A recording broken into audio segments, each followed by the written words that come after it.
2. Kurma, el segundo avatar. Y cuando aquella persona retira completamente los sentidos de todos los objetos sensoriales, como la tortuga cuando guarda todos sus miembros, se mantiene firme. Kurma es el segundo avatar del Dasavatara y el 11º del Bhagavata Purana. Hay controversias con respecto a qué tiempo perteneció esta manifestación avatárica. Esto se debe a que Kurma es, además de un avatar para los hombres, un nombre divino cosmológico, y ambos temas se entrecruzan y se confunden dando lugar a malentendidos.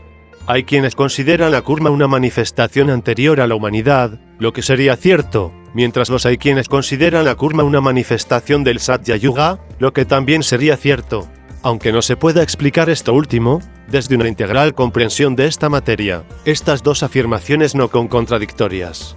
Es más, Kurma puede ser también, y así lo considero yo, un avatar de la segunda edad, el llamado ciclo del sur, en el sentido de que tiene la función de abrir el medio de vida, atlántico.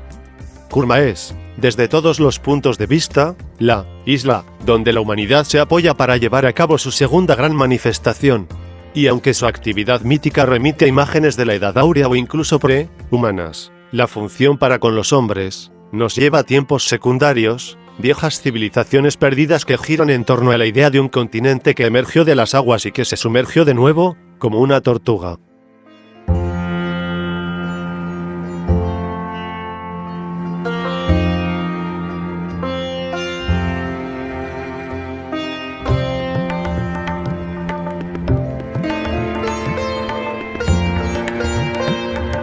Kurma, el segundo avatar. Se cuenta desde hace milenios, e incluso se llegó a poner por escrito, que hace mucho tiempo, antes incluso de que el primer ser humano pisara la tierra, los Devas y los Asuras llevaron a cabo una colosal empresa. Batieron el océano con tal violencia que extrajeron de él la espuma de la inmortalidad. Para ello, cortaron la montaña Mandara y la usaron como una enorme batidora. Ataron la montaña a la más inmensa serpiente que existía, Vasuki, y tirando unos de un extremo y otros del otro extremo, batieron el océano blanco de tal forma que pudieron extraer la espuma de la inmortalidad. Para ayudar a esta empresa, el mismo Vishnu se encarnó en una tortuga gigante para servir de base para la montaña. Se cuenta de que esta tortuga, llamada Kurma, se manifestó varias veces después de aquella ocasión. Para los hombres, durante aquella inundación, de lo que alertó Matsya, volvió a manifestarse para poder conservar los tesoros más valiosos de la antigua civilización precedente. Se sumergió parcialmente en las aguas y su caparazón se convirtió en la tierra, que sirvió de morada a todo un ciclo de la humanidad. Aún hoy, los hombres veneran a Kurma como una manifestación divina de que les guió por el tortuoso despliegue de las eras.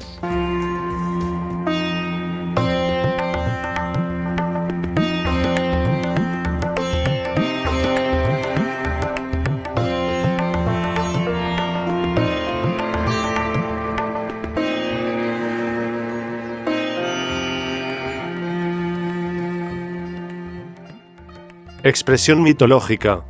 Se cuenta desde hace milenios e incluso se llegó a poner por escrito, que hace mucho tiempo, antes incluso de que el primer ser humano pisara la tierra, los Devas y los Asuras llevaron a cabo juntos una colosal empresa, batieron el océano con tal violencia que extrajeron de él la espuma de la inmortalidad. Para ello, cortaron la montaña Mandara y la usaron como una enorme batidora. Ataron la montaña a la más inmensa serpiente que existía, Vasuki, y tirando unos de un extremo y otros del otro extremo, batieron el océano blanco de tal forma que pudieron extraer la espuma de la inmortalidad. Para ayudar a esta empresa, el mismo Vishnu se encarnó en tortuga gigante para servir de base para la montaña. Se cuenta que esa tortuga llamada Kurma se manifestó varias veces después de aquella ocasión. Para los hombres, durante aquella inundación de la que alertó Matsya, volvió a manifestarse para poder conservar los tesoros más valiosos de la civilización precedente. Se sumergió parcialmente en las aguas, y su caparazón se convirtió en la tierra que sirvió de morada de todo un ciclo de la humanidad. Aún hoy los hombres veneran a Kurma como una manifestación divina que los guió por el tortuoso despliegue de las eras. Expresión simbólica. Al igual que Matsya, Kurma es un avatar bimórfico, y una de esas dos formas es animal, concretamente una tortuga. También como Matsya, Kurma es una deidad muy antigua, y en este caso, si Matsya es una imagen vinculada a las aguas primordiales cosmológicas, Kurma es el símbolo de la bajada de esas aguas y la aparición de la Tierra, del continente, de la isla, de la humanidad. Los mitemas cosmológicos y avatáricos se cruzan para hablar de una manifestación divina del asentamiento terrestre. Dioses, ángeles, demonios, extraños seres e incluso hombres, se agitan entre las aguas, vuelan por los cielos y se combaten en el inframundo, hasta que lo absoluto se encarna en Kurma para dar base a todo lo existente, incluida la humanidad. Kurma daría estabilidad a la manifestación universal. El símbolo del que Kurma forma parte, el Samudra Manthan, es uno de los más importantes y complejos de la mitología indoárea. En esencia, es un relato explicativo de la obtención de la inmortalidad por parte de los devas y asuras, ángeles y demonios, en la traducción menos imprecisa al contexto judeocristiano.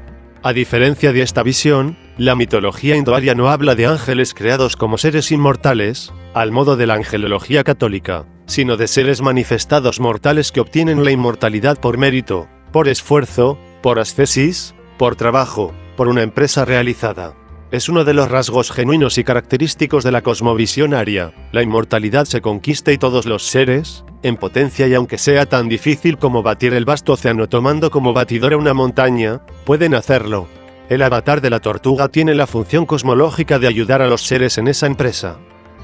De nuevo, como con Matsya, las enseñanzas de Kurma son universales. De hecho, nos encontramos el avatar de la tortuga en todo el mundo, con la misma función cosmológica y con la misma forma. Evidentemente, con diferente nombre, pero vamos a encontrarnos una tortuga sagrada que sostiene el universo desde el extremo oriente hasta el extremo occidente. En la China antigua, esta deidad se llamaba Huangwu, y en la teoría física elemental extremo-oriental, representa el elemento tierra. Su versión japonesa, Genbu, tiene relación astrológica con el cinturón de Orión. Esta misma relación simbólica, astrológica la encontramos en la cultura maya precolombina, en América, sin relación conocida ni con India ni con Extremo Oriente. Los códices astrológicos nos hablan de la constelación de la tortuga, y los eruditos mesoamericanos la identifican con Orión. También nos encontramos a la tortuga cósmica en la civilización azteca, como vehículo de Xochipilli-Ecatl, así como en toda Mesoamérica. Kurma, la tortuga, es desde todos los puntos de vista, el eje del mundo, el axis mundi, y esta relación simbólica es clave para comprender lo siguiente.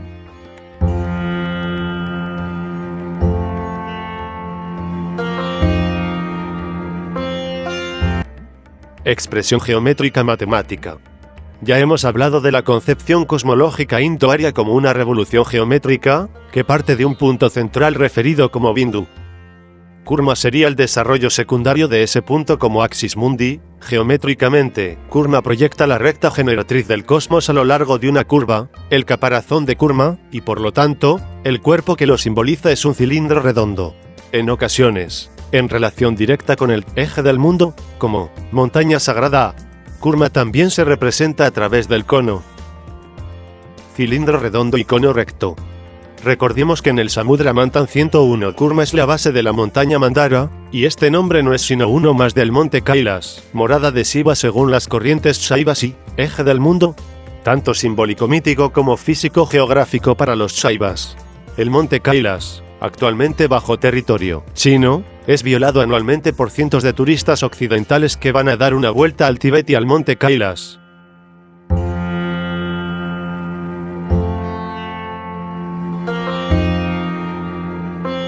Expresión astrológica, el astro relacionado con el avatar Kurma es Shani, el hijo del sol Surya, que en la Jyotis se identifica con el planeta Saturno.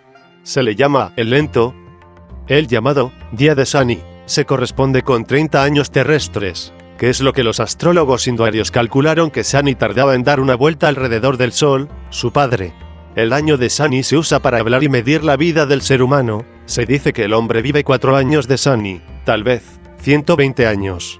Sobre la paternidad de Shani por parte de Surya, la astrología védica, al menos la actual, no da una respuesta convincente a qué tipo de relación tuvo Saturno con el Sol y con el origen del sistema solar.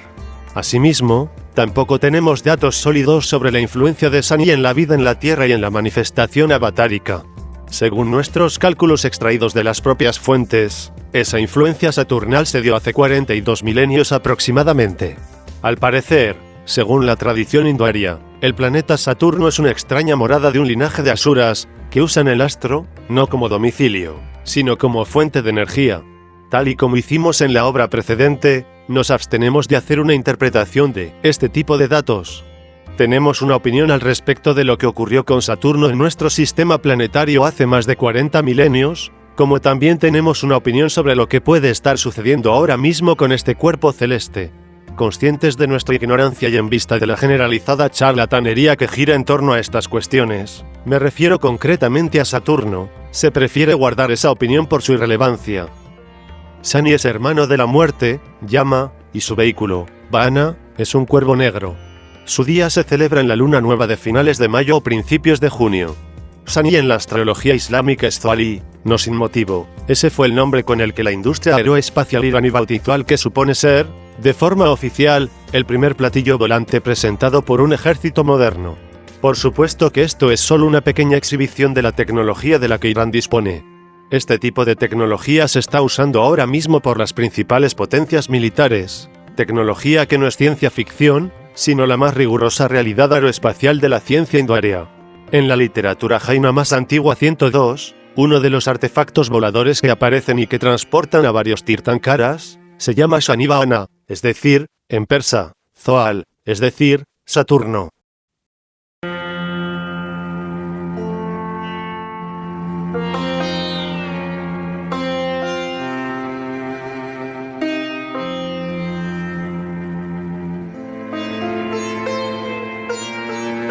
Expresión musical. Kurma es el avatar 11 en la Bhagavata Purana 103 y musicalmente está relacionado con una frecuencia muy concreta llamada Prasarini, importantísima en la terapéutica de la medicina tradicional hinduaria, esa inmensa ciencia que se ha convenido en llamar Ayurveda.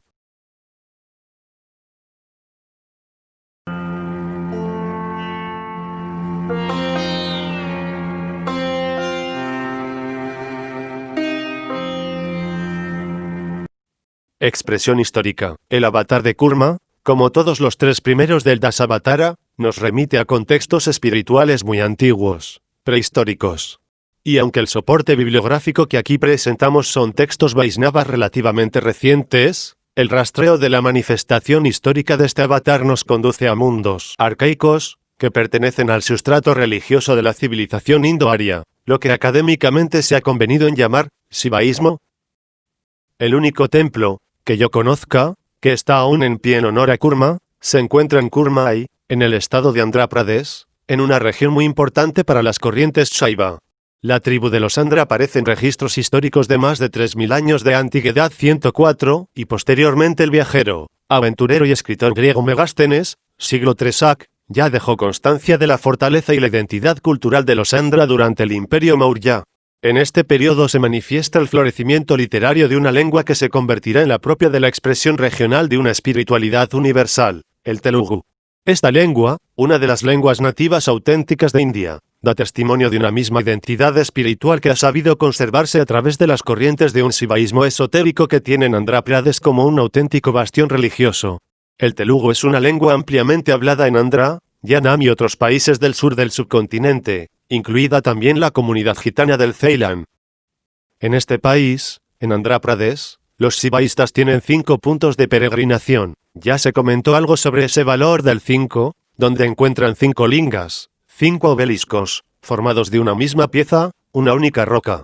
Los 5 se encuentran a pocos kilómetros de la costa del Golfo de Bengala, donde ya señalamos, cuando hablamos de Matsya, se encuentra el museo vivo de un denominador común espiritual que tanto Kurma como Matsya y Varaha comparten, el océano. Mantenemos que Kurma es el avatar del ciclo atlántico, delimitando este término por las acotaciones hechas en la rueda de los 4 brazos, nuestro libro precedente. Al hablar de Matsya, señalábamos que hubo un evento histórico que dio pie al mito, e incluso se daban datos sobre el cuándo aproximado de ese acontecimiento. Sin embargo, esos mismos hitos y mitos fueron acuñados por posteriores civilizaciones para ilustrar sucesos de su propia historia particular. Por ejemplo, el diluvio mesopotámico o bíblico son relatos paralelos al Matsya Purana que, aun siendo en esencia el mismo, no se corresponden con un mismo evento. Sostenemos que la inundación de Matsya, no tenemos datos para hablar de lluvia diluviana, se produjo hace 89 milenios en India, posiblemente en la región del actual Rajasthan y el Gran Desierto Indio, mientras que el diluvio de Noé, 105 sucedió no hace más de 6.000 años. Hubo múltiples diluvios y múltiples Noés, y opino que todos no se corresponden con eventos reales diferenciados, y sí con su historia propia dentro de uno u otro pueblo. Lo mismo ocurre con el tema de la Atlántida. Hubo varias Atlántidas, varias islas de Occidente. Por supuesto que nadie puede responder esta pregunta desde un punto de vista histórico. Sin embargo, si nos atenemos a los datos, en efecto, sí que hubo una multiplicidad de reinos que estaban subordinados a un centro insular atlántico, 106. Platón indica que la ley de esos diferentes reinos atlánticos estaba grabada en un orichalcún del templo de Poseidón, señor griego del mar y de los maremotos. Esta confederación espiritual data de un tiempo mucho más antiguo del que pueden extraer los investigadores que se ciñen a los textos platónicos. Lo que en el mundo helénico llama el Imperio Atlante, fue una realidad más concreta y más antigua, menos mitológica y menos fantasiosa, de lo que vulgarmente se piensa, desarrollada, según nuestros cálculos, hace aproximadamente 65 milenios. Ese fue el verdadero reino de Kurma.